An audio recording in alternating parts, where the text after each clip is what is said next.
নির্বাচনের পর আরও একবার হতাশ হইলাম। গণরায় বাতিল হয়ে গেছে। কি চমৎকার!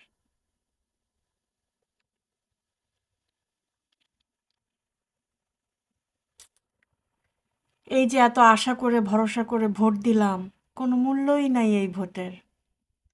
ভোট তো দূরে থাক, আমাদেরই তো কোনো মূল্য নাই। এই যে আমি কয়েকটা ভিডিওতে বলছি যে এরা আমাদেরকে কি মনে করে যে এইভাবে ওপেনলি নিমক হারামি মুনাফিকি শয়তানি করতেছে। আসলে আমাদেরকে ওরা মানুষ তো দূরে থাক, মনে হয় একটা পিঁপড়ার মতো গণে না।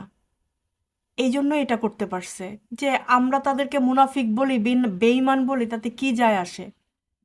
ওরা কর্তা, ওদের যা ইচ্ছা ওরা তাই করবে। অথবা ওদের এই কনফিডেন্টটা ফুললি আছে যে আসলে এবার আর ওদের কিছু হবে না, তাই না?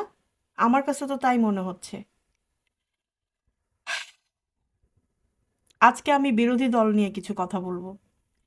খুব ভরসা এবং আস্থা করছিলাম কিন্তু আপনাদের উপর, যে দেশের জন্য ন্যায়ের পক্ষে আপনারা কাজ করবেন।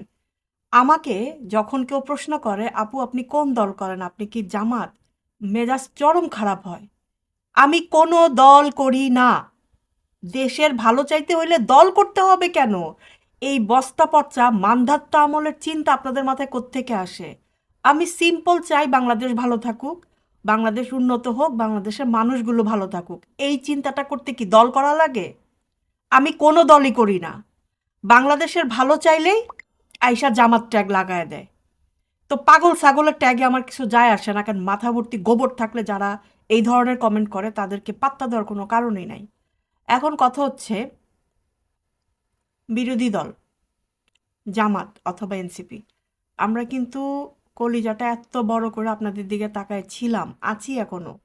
আমরা তো জানি কারা ক্ষমতায় আসছে এবং কিভাবে আসছে। এই যে ইঞ্জিনিয়ারিং করে ভোটে কারচুপি করে যে আসলো, আপনারা বললেন যে দেশে গৃহযুদ্ধ লেগে যাবে যদি আমরা এটার বিরোধিতা করতে যাই বা আন্দোলন করে মাঠে নামি, সেই জন্য আমরা চুপ ছিলাম। ওকে, আপনারা অনেক সুশীল, ভদ্র, ধৈর্যশীল, আমরা সেটা অ্যাপ্রিসিয়েট করছি, আমরাও মেনে নিছি। ঠিক আছে, তারেক রহমান তো খালেদা জিয়ার পুত্র বা জিয়াউর রহমানের পুত্র, উনি কি এতটাই নিকৃষ্ট হয়ে যাবে?